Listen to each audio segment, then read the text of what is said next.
السلام علیکم۔ جب سے ڈاکٹر ذاکر نائک صاحب پاکستان تشریف لائے ہیں اس وقت سے لے کر اب تک بے شمار قسم کی باتیں ہوئیں، بے شمار قسم کے موضوع زیر بحث آئے۔ ان میں سے ایک موضوع جو ابھی تک زیر بحث ہے وہ ہے کہ یوٹیوب سے جو پیسے کمائے جاتے ہیں کیا وہ حلال ہیں یا حرام ہیں۔ یہ اب بات چل پڑی ہے تو انشاءاللہ العزیز یہ میری بڑی دیر سے خواہش تھی اور میں چاہتا بھی تھا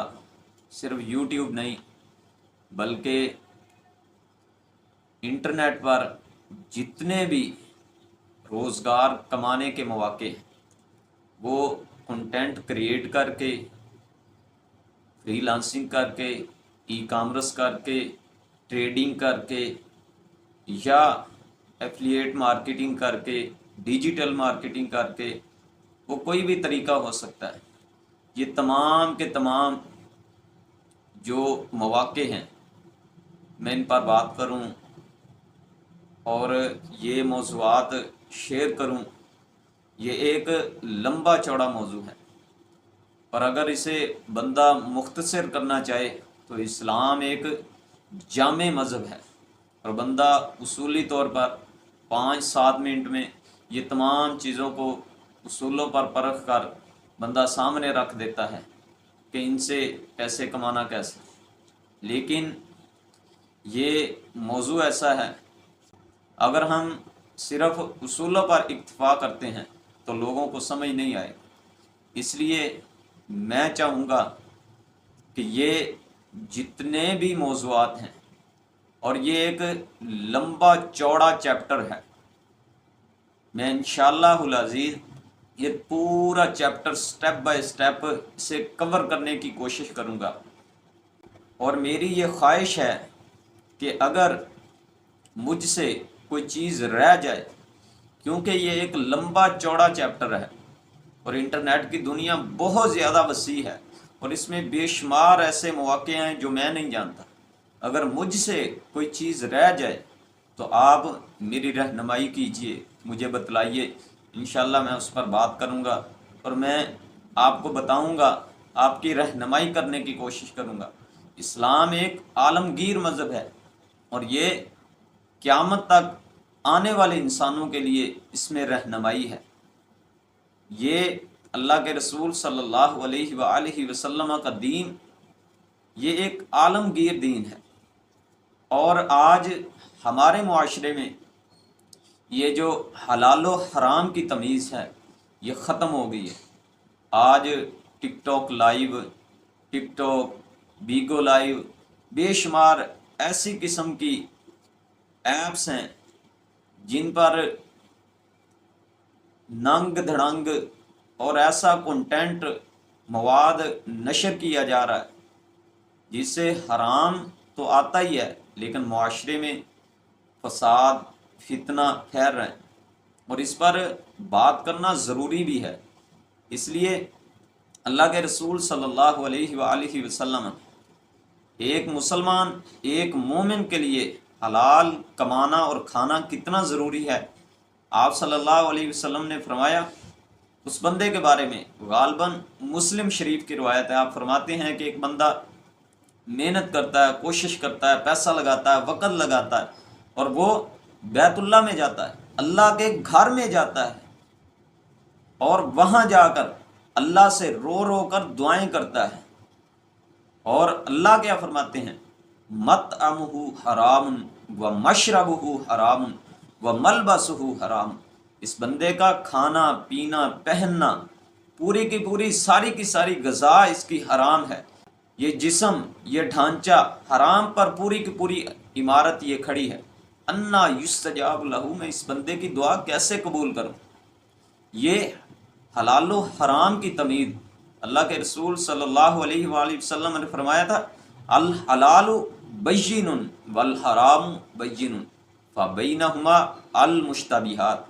حلال بھی واضح ہے، حرام بھی واضح ہے، اور ان دونوں کے درمیان جو ایک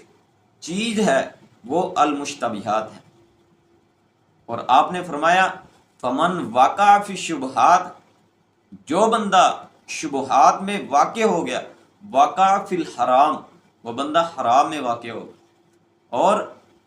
ومن اتقى الشبہات، اور جو بندہ شبہات سے بچ گیا، استبرأ لدینہ و عرضہ، اس نے اپنے دین کو بھی محفوظ کر لیا، اپنی عزت کو بھی محفوظ کر لیا۔ اس لیے حلال کمانا، حلال کھانا بہت زیادہ ضروری ہے۔ اور یہ آج کل تو یہ انٹرنیٹ، یہ ڈیجیٹل دور، اس میں حلال کمانا بہت زیادہ مشکل ہے۔ پیسہ تو انسان بے شمار کما سکتا ہے، لیکن حلال کمانا اور حلال کھانا یہ بہت زیادہ مشکل ہے۔ اور یہی وجہ تھی کہ اقبال نے فرمایا تھا، اے طائر لاہوتی، اس رزق سے موت اچھی جس رزق سے آتی ہو پرواز میں کوتاہی۔ اور آج پرواز میں کوتاہی ہے، واعظ قوم کی وہ پختہ خیالی نہ رہی، برق طبی نہ رہی، شعلہ مقالی نہ رہی، رہ گئی رسم اذاں، روح بلالی نہ رہی، فلسفہ رہ گیا، تلقین غزالی نہ رہی۔ یہ حلال جب کمایا جاتا ہے، جب کھایا جاتا ہے، بندے اور اللہ کے درمیان ایک تعلق ہوتا ہے۔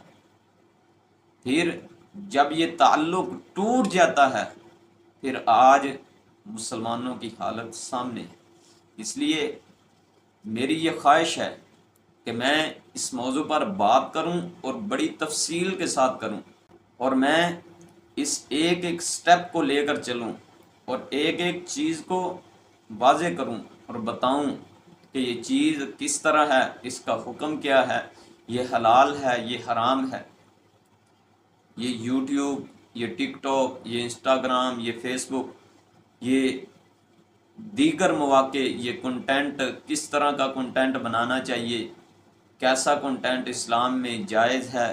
کون سا حرام ہے۔ لیکن آج تو یہ تمیز ختم ہو گئی ہے انشاءاللہ العزیز۔ لیکن میری آپ سے ایک گزارش ہے کہ اگر مجھ سے کوئی چیز رہ جائے تو پلیز میری اس طرف ضرور رہنمائی کیجیے گا۔ میں انشاءاللہ کوشش کروں گا کہ تمام کے تمام موضوعات کو لے کر چلوں، انہیں کور کروں، اور ہر چیز اللہ سے دعا بھی ہے کہ اس چیز کا واضح کر سکوں۔ رب اشرح لی صدری ویسر لی امری واحلل عقدۃ من لسانی یفقہوا قولی۔ اے اللہ میرا سینہ کھول دے، میرا کام آسان کر دے۔ یہ ایک لمبا چوڑا موضوع ہے اور اس پر بات کرنی خاصی مشکل بھی ہے۔ چیزوں کو اکٹھا کرنا، سمجھنا، پھر انہیں اسلام کے دائرے میں لے کر آنا۔ دعا ہے کہ اللہ تعالیٰ ہمارا حامی و ناصر ہو، اور اللہ تعالیٰ اس بارے میں ہماری مدد کرے۔ جزاکم اللہ خیر۔